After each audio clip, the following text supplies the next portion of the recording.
Hello दोस्तों, स्वागत है आपके अपने YouTube चैनल पीसीएस जोन में। मैं सुमित कुमार आपका हार्दिक स्वागत करता हूं। दोस्तों, जैसा कि आप जानते हैं कि हम ब्रह्मांड चैप्टर को पढ़ा रहे हैं और इस ब्रह्मांड चैप्टर के अंतर्गत हम क्रमबद्ध तरीके से सभी टॉपिक को कवर करते आ रहे हैं। और प्रीवियस क्लास में पढ़ाए थे चंद्रमा, और चंद्रमा के अंतर्गत जितने भी टॉपिक आते थे उन सबको कवर किए थे। इसी तरह आज एक टॉपिक है। आज कौन सा टॉपिक है? वह कौन है? सूर्य है। आज हम सूर्य से संबंधित बातें को जानेंगे, जिसके अंतर्गत पढ़ेंगे सूर्य के आंतरिक संरचना। और उस आंतरिक संरचना में कौन कौन से पार्ट आते हैं, जहाँ से एग्जाम में क्वेश्चन पूछ दिए जाते हैं, उसी पार्ट को हम कवर करने की कोशिश करेंगे। चलिए दोस्तों, अब शुरू करते हैं। आज का टॉपिक है सूर्य। तो पहले हम सब ग्रह को तो पढ़ लिए क्रमबद्ध तरीके से, आज पढ़ते हैं सूर्य। तो सूर्य जो है एक क्या है? सूर्य क्या? एक तारा है। और तारा चूंकि सूर्य का आकार जो है बहुत बड़ा क्यों? क्योंकि यह सबसे नजदीकी तारा है। सबसे नजदीकी तारा कौन है? सूर्य। और यह नजदीक होने के कारण यह सबसे क्या होता है? बड़ा दिखाई पड़ता है। और इसका प्रकाश भी क्या होता है? बहुत ही होता है। जबकि बहुत सारे तारे जो क्या होता है टिमटिमाते हैं, वह क्या होता है काफी दूर है। हालांकि वह तारे जो टिमटिमा रहे हैं वह सूर्य से भी बड़ा है, लेकिन वह काफी दूर होने के कारण वह क्या होता है छोटे छोटे दिखाई पड़ते हैं। जबकि सूर्य जो है उससे छोटा होने के बावजूद यह कम दूरी पर है, इसलिए यह क्या होता है बहुत बड़ा दिखाई पड़ता है। तो चलिए समझते हैं दोस्तों सूर्य के बारे में। तो सूर्य के आंतरिक संरचना को पढ़ते हैं। तो सूर्य में जो है, सूर्य में 6 परत पाई जाती है। सूर्य के अंदर जो है कितनी परत पाई जाती है? सूर्य के अंदर 6 परत पाई जाती है। 6 परत पाई जाती है। सूर्य के अंदर जो है 6 परत पाई जाती है। उन 6 परत में जो है 3 परत बाहर की ओर पाई जाती है और 3 परत अंदर की ओर पाई जाती है। तो पहले हम देख लेते हैं जो सूर्य के अंदर की जो 3 परत है उसको पहले हम कवर करते हैं। उसके बाद सूर्य के जो बाहरी 3 परत है उसको कवर करेंगे। तो चलिए दोस्तों देखते हैं। मान लेते हैं क्या सूर्य के आंतरिक परत में या एक परत हो गया, और यह दूसरा परत, और यह तीसरा परत हो गया। यह सूर्य के क्या 3 परत है। इस 3 परत में हम क्या करते हैं, इस एक भाग को हम काट कर निकाल लेते हैं। यह क्या सूर्य के आंतरिक 3 परत है। इस 3 परत को हम क्या करते हैं, काट कर निकाल लेते हैं और उसके बाद हम इसका अध्ययन करते हैं। यह क्या है? सूर्य का आंतरिक परत है। सूर्य का आंतरिक परत है। क्या? सूर्य का आंतरिक परत है।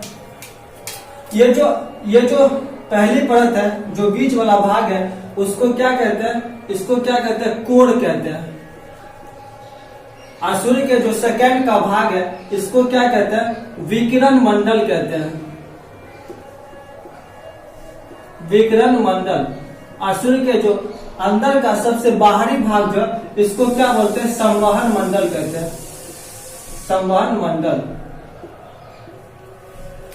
तो ये जो सूर्य के जो अंदर का जो 3 परत है, इसी का एक भाग हमने काट कर निकाल लिया। और यह जो सबसे अंदर का भाग है यह क्या तो कोर कहलाती है। और उसके बाद जो परत पाई जाती है यह क्या तो विकिरण मंडल कहलाती है। इसके बाद कौन? संवहन मंडल कहलाती है। तो पहले समझते हैं कोर के बारे में। कोर की क्या विशेषता है और कोर से क्या क्वेश्चन पूछे जाते हैं। तो पहले कोर को समझते हैं।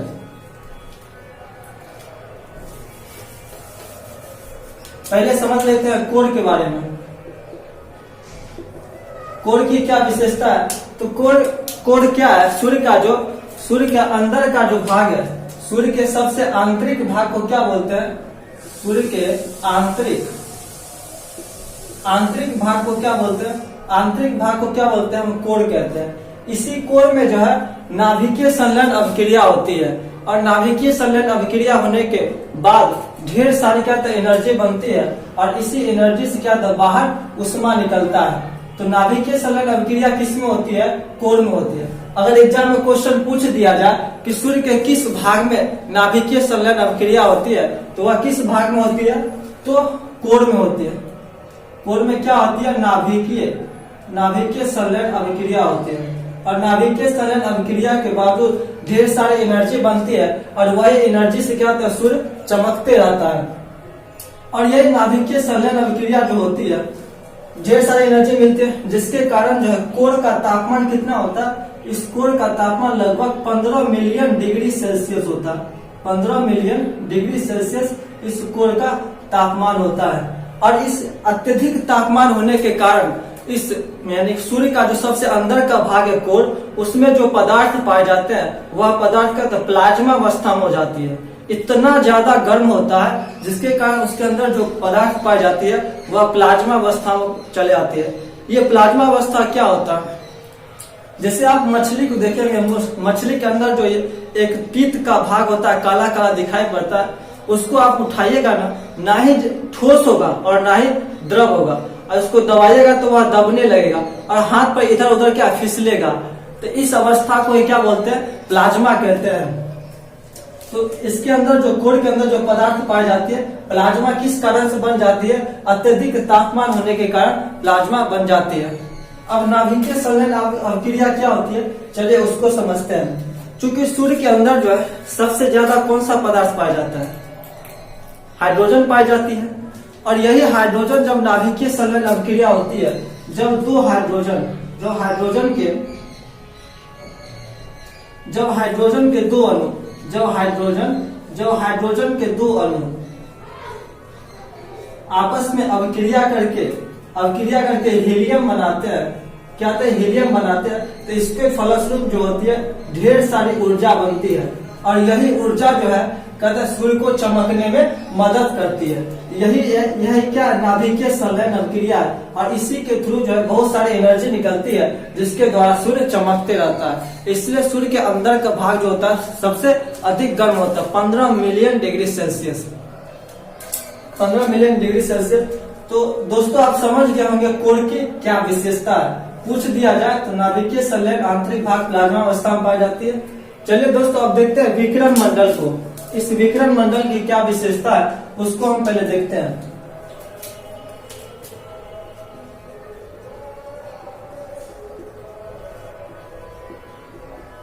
विकिरण मंडल यह जो विकिरण मंडल है, इसी से क्या होते हैं, सूर्य से जो गामा किरणें, एक्स किरणें, फोटोन इत्यादि जो निकलती है, इसी क्या होता है, विकिरण मंडल से निकलती है। और सूर्य से जो प्रकाश निकलती है, जो हमें दिखाई पड़ती है, वह प्रकाश किससे निकलती है, तो इसी विकिरण मंडल से निकलती है। एग्जाम में पूछ दिया जाता है कि सूर्य का जो प्रकाश निकलती है वह किस मंडल से निकलती है, वह किस परत से निकलती है, तो यही विकिरण मंडल से क्या निकलती है, सूर्य का प्रकाश निकलती है। और इसी से क्या निकलती है, गामा किरणें निकलती है। गामा किरणें इसी से निकलती है, गामा किरणें। और यही गामा किरणें जब सूर्य से निकलती है, अगर पृथ्वी पर वही गामा किरणें आ जाए, तो पृथ्वी पर मनुष्य की प्रजाति निवास करती है, अगर डायरेक्ट रूप से गामा किरण अगर पृथ्वी पर आ जाए तो बहुत सारे बीमारी उत्पन्न हो जाएगी, जैसे चर्म रोग हो जाएगा, कैंसर जैसी बीमारी उत्पन्न हो जाएगी। लेकिन उसके बचाने के लिए क्या है, वायुमंडल में ओजोन परत है।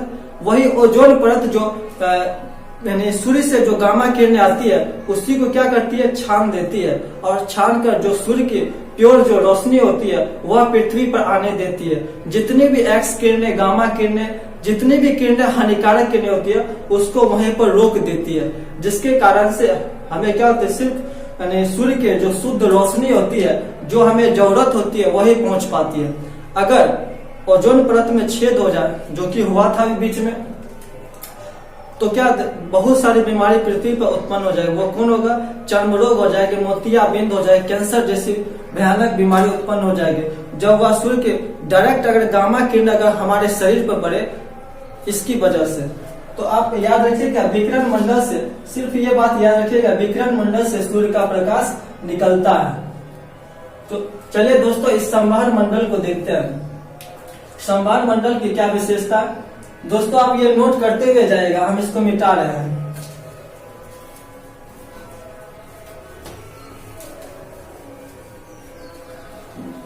चलिए दोस्तों अब देखते हैं संवहन मंडल की क्या विशेषता है। संवहन मंडल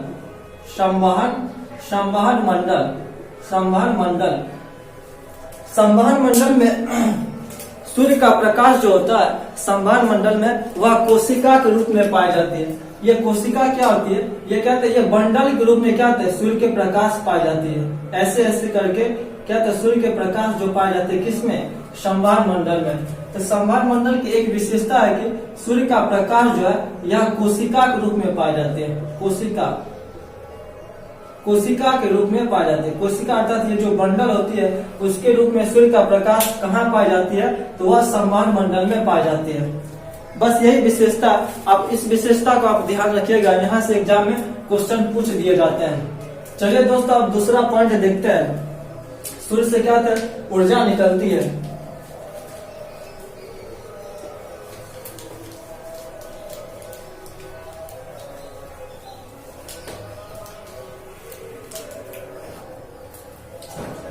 हम देखे थे यह जो सूर्य के 3 परत पाई जाती है, सूर्य के जो 3 परत पाई जाती है, ये क्या होता है, कोर, ये क्या होता है, वर्णमंडल, यह क्या होती है, कोर होती है।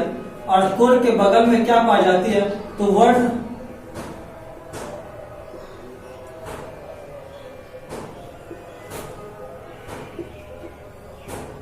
ये क्या होता है, संवहन मंडल, ये दूसरी परत है। और ये क्या है, तीसरी परत है।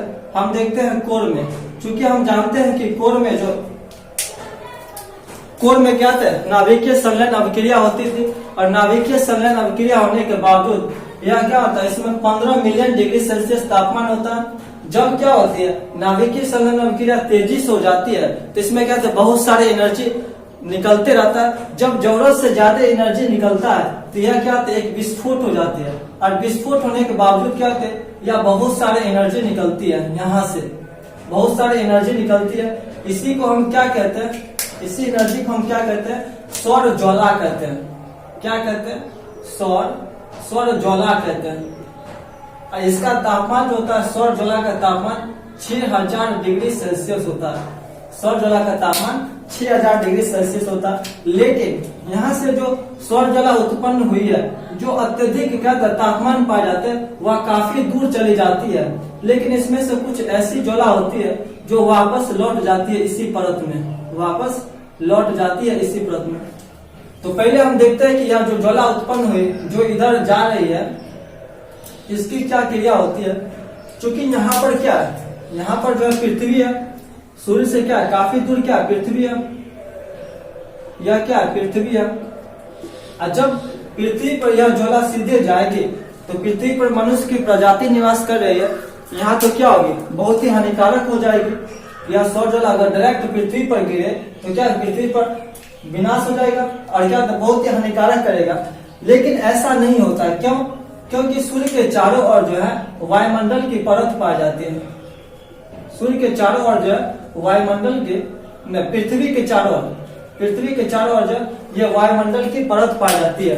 जब यह सौर ज्वाला उत्पन्न होती है, चूंकि बहुत दूर जाते जाते कम हिस्सा बचता है, और जब यह पृथ्वी पर जाती है तो पृथ्वी पर क्या है, वायुमंडल की जो 4 परतें पाई जाती है वह इस सौर ज्वाला को आने का विरोध करती है।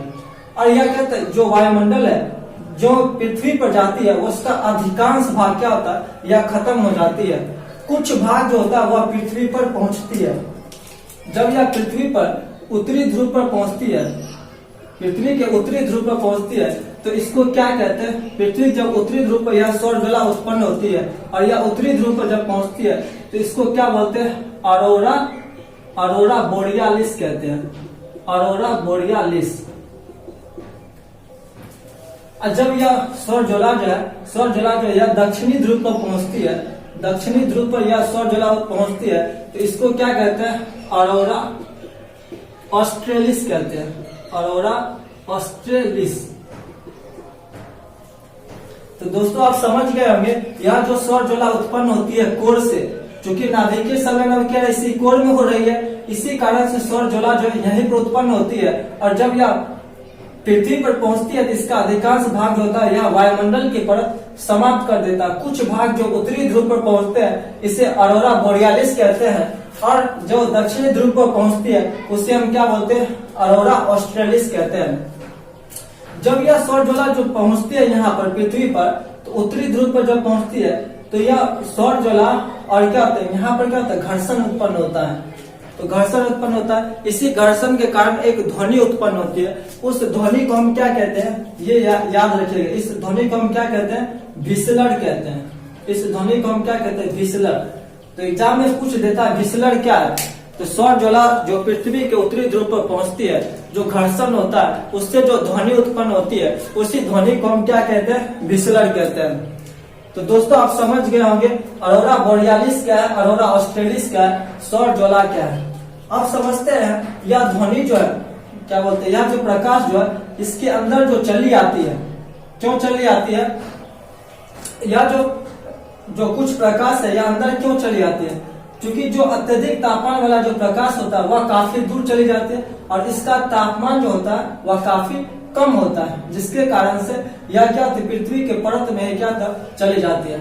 इसका तापमान जो होता है वह 4000 डिग्री सेल्सियस से 1500 डिग्री सेल्सियस के बीच रह सकता है और इसी तापमान कम होने के कारण यह सूर्य के परत में क्या चली जाती है। और यह सूर्य के परत में चली जाती है और जो हम पृथ्वी से देखते हैं, पृथ्वी से यहाँ से जो हम पृथ्वी से इस सौर ज्वाला को देखते हैं तो यह क्या होती है, यह कम प्रकाश होने के कारण काला दिखाई पड़ती है। इसी काला होने के कारण इसको क्या कहते हैं, काला होने के कारण इसको कहते हैं सौर कलंक कहते हैं। क्या कहते हैं, सौर कलंक। तो दोस्तों याद रखिएगा सौर कलंक क्या होता है कि सूर्य के कोर से जो तापमान निकलती है उसका सूर्य के कोर से जो सौर ज्वाला उत्पन्न होती है जिसका तापमान कम होता है वह सूर्य के परत में ही चली जाती है। जब उसी सौर ज्वाला को हम पृथ्वी से देखते हैं तो उसका तापमान कम होने के कारण वह काला दिखाई पड़ती है। इसी कारण से इसको क्या बोलते हैं, सौर कलंक कहते हैं। तो दोस्तों आप समझ गए होंगे कि सौर कलंक क्या है और यह कैसे उत्पन्न होता है, क्यों उत्पन्न होता है। तो दोस्तों आप एक पॉइंट समझिएगा, सौर कलंक के बाद एक पॉइंट आता है। चलिए दोस्तों अब देखते हैं, एक पॉइंट है जहां से एग्जाम में क्वेश्चन पूछ दिए जाते हैं और उसको समझना चाहिए। क्या है, एक आप समझते हैं सोलर साइकिल क्या होती है, सोलर साइकिल कहते हैं। सोलर साइकिल क्या होती है इसको समझते हैं कि दोस्तों हम समझते हैं कि यह जो क्या होता है, यह सौर ज्वाला जो उत्पन्न होती है यह क्या तो कोर से उत्पन्न होती है। लेकिन एक पॉइंट है यहाँ पर, यह जो सौर ज्वाला उत्पन्न होती है, सौर ज्वाला जो यहाँ से उत्पन्न होती है यह क्या है 0 डिग्री से, यह जो सूर्य की क्या है, अगर इसको ऐसे मिला दे, इसको ऐसे मिला दे तो यह क्या सूर्य की विषुवत रेखा हो जाएगी, अर्थात यह 0 डिग्री हो जाएगी। जो सौर ज्वाला जो उत्पन्न होती है 0 डिग्री से लेकर यह लगभग जो है 40 डिग्री के बीच ही उत्पन्न होती है। क्यों उत्पन्न होती है, क्योंकि यह क्या है, सूर्य का क्या केंद्र है और केंद्र में क्या होता है अत्यधिक तापमान उत्पन्न होता है और क्या होता है यही जब क्या होता है विस्फोट होती है तो विषुवत रेखा पर क्या होता है सबसे ज्यादा सौर ज्वाला उत्पन्न होती है। फिर जो ऊपर चली जाती है तो घटते जाती है, जिस कारण से इसके ऊपर क्या होता है उत्पन्न तो होती है लेकिन ना के बराबर। तो सौर ज्वाला जो उत्पन्न होती है 0 डिग्री से लेकर 40 डिग्री के बीच ही, इसी के बीच क्या होता है सौर ज्वाला उत्पन्न होती है। तो आप समझते हैं सोलर साइकिल क्या होती है। हम जानते हैं कि 0 डिग्री से 40 डिग्री के बीच क्या होता है सौर ज्वाला उत्पन्न होती है। तो क्या होता है सौर ज्वाला के एक चक्कर को या क्या हम पढ़ा दिया सौर कलंक क्या होता है, और सौर कलंक कहाँ उत्पन्न होगा, जहां पर सौर ज्वाला उत्पन्न होगी। ठीक, तो सौर कलंक के एक चक्कर के पूरा करने को ही क्या कहते हैं, सोलर साइकिल कहते हैं। तो सौर कलंक अभी बताए थे कि जहां पर क्या होता है कम प्रकाश होती है, जिसके कारण से हम पृथ्वी को देखते हैं तो वह कम प्रकाश जो होता है वह क्या होता है काला धब्बा दिखाई पड़ता है, जिसके कारण क्या कहते हैं उसी को हम क्या कहते हैं सौर कलंक कहते हैं। अब समझते हैं सोलर साइकिल और सौर कलंक दोनों रिलेटेड है, इसी को हम पहले समझते हैं। तो सौर कलंक समझा दिया, अब समझते हैं सोलर साइकिल क्या होती है। तो सौर कलंक के एक चक्कर को पूरा करने की घटना को क्या बोलते हैं, सोलर साइकिल कहते हैं। लेकिन एक चक्कर को पूरा कैसे करेगा, मान लेते हैं कि सौर कलंक की घटना एक बार यहाँ पर घटित हो गई, मान लेते हैं यहाँ पर घटित हो गई। अब क्या थे या यहाँ से क्या अब आगे घटित होगी यहाँ पर, अब यहाँ पर फिर क्या यहाँ पर घटित होगी, फिर यह क्या आगे घटित होगी, फिर यहाँ पर घटित होगी। और फिर क्या होगी, फिर यहाँ से फिर लौट के फिर यहाँ पर आएगी, यहाँ पर आएगी। तो यह जाने और फिर क्या लौटकर आने को एक चक्कर को क्या बोलते हैं, सोलर साइकिल कहते हैं। तो सोलर साइकिल क्या है, तो सौर कलंक के एक चक्कर को पूरा करने में जो समय लगता है उसी को क्या बोलते हैं, सोलर साइकिल कहते हैं। तो दोस्तों आप समझ गए। तो यह एक क्वेश्चन आ रहा होगा कि सोलर साइकिल में कितना समय लगता है। तो सोलर साइकिल जो सौर कलंक की घटना घटती है, तो सोलर साइकिल जो जाने में कितना समय लगता है, 5.5 वर्ष, और आने में कितना समय लगता है, 5.5 वर्ष। तो कुल कितना समय लगता है सोलर साइकिल में, तो सोलर साइकिल में कुल 11 वर्ष का समय लगता है एक चक्कर को पूरा करने में। तो दोस्तों आप समझ गए होंगे सोलर साइकिल क्या है। तो सोलर साइकिल क्या है, सौर कलंक के एक चक्कर को पूरा करने की घटना को क्या बोलते हैं, सोलर साइकिल कहते हैं। और यह सोलर साइकिल कितने वर्षों का होता है, तो 11 वर्षों का होता है। क्यों होता है, क्योंकि 5.5 वर्ष जाने में लगेगा और 5.5 वर्ष आने में लगेगा। इसी घटना को क्या बोलते हैं, सोलर साइकिल कहते हैं। अब एक और कॉन्सेप्ट है, सोलर इवेंट किसे कहते हैं। सोलर, दोस्तों हम इसको मिटाएं, सोलर इवेंट क्या था, सोलर इवेंट क्या होता है, सोलर इवेंट किसे कहते हैं। चलिए दोस्तों उसको समझते हैं, सोलर इवेंट क्या होता है। हाँ, और यह सोलर इवेंट जो है सोलर साइकिल से ही संबंधित है। तो क्या है, तो सोलर साइकिल जो है क्या होता है, एक चक्कर को पूरा करने में कितना समय लगा था, 11 वर्ष लगा था। उसी से रिलेटेड है सोलर इवेंट। तो क्या है सोलर इवेंट, तो 100 सोलर साइकिल के घटना, 100 सोलर साइकिल के घटना होने के फलस्वरूप ये क्या होता है, सोलर इवेंट कहलाता है। यानी कि हम क्या समझे थे, एक बार गए और एक बार आ गए, जो 11 वर्ष लगा, ऐसे बार अगर 100 बार घटित हो जाए तो इसी घटना को हम क्या बोलते हैं, सोलर इवेंट कहते हैं। तो सोलर इवेंट किसे कहते हैं, तो सोलर साइकिल के 100 बार घटित होने की क्रिया को क्या बोलते हैं, सोलर इवेंट कहते हैं। तो सोलर इवेंट से बस एक पॉइंट आपको याद रखना पड़ेगा, अगर वो परिभाषा लिखनी है तो आप लिख लीजिएगा, लेकिन एक पॉइंट याद करिएगा कि सोलर इवेंट में कितने साइकिल होते हैं। तो अभी हम समझ लिए थे सोलर इवेंट में जो होते हैं वह 100 साइकिल होते हैं, 100 साइकिल। तो सोलर इवेंट में कितने साइकिल होते हैं, तो सोलर इवेंट में 100 साइकिल होते हैं। और कुल कितना समय लगता है सोलर साइकिल में, तो हम जानते हैं कि एक साइकिल में कितना, एक साइकिल में 11 वर्ष लगता है, और ऐसे 100 साइकिल होना चाहिए। तो हम गुना कर देंगे 100 से, तो कुल कितना हो गया, 1100 वर्ष। तो यहाँ से क्वेश्चन अगर पूछ दिया जाए कि सोलर इवेंट में कितने साइकिल होते हैं, तो 100 साइकिल होते हैं। और सोलर इवेंट में कितना समय लगता है, तो 11 वर्ष लगता है। दोस्तों आप समझ गए होंगे कि यह सूर्य के आंतरिक संरचना के बारे में, उसके बाद सौर ज्वाला क्या होती है, फिर यह सौर ज्वाला से अरोरा बोरियालिस किसे कहते हैं, अरोरा ऑस्ट्रेलिस किसे कहते हैं, विसलर क्या होती है, सौर कलंक क्या होती है, सोलर साइकिल क्या होती है, सोलर इवेंट क्या होती है, इन सारे पॉइंट को आप समझ गए होंगे। दोस्तों आज का क्लास यहीं तक खत्म करते हैं, फिर मिलेंगे अगले वीडियो में। एक वीडियो और आएगी सूर्य से संबंधित। थैंक यू दोस्तों।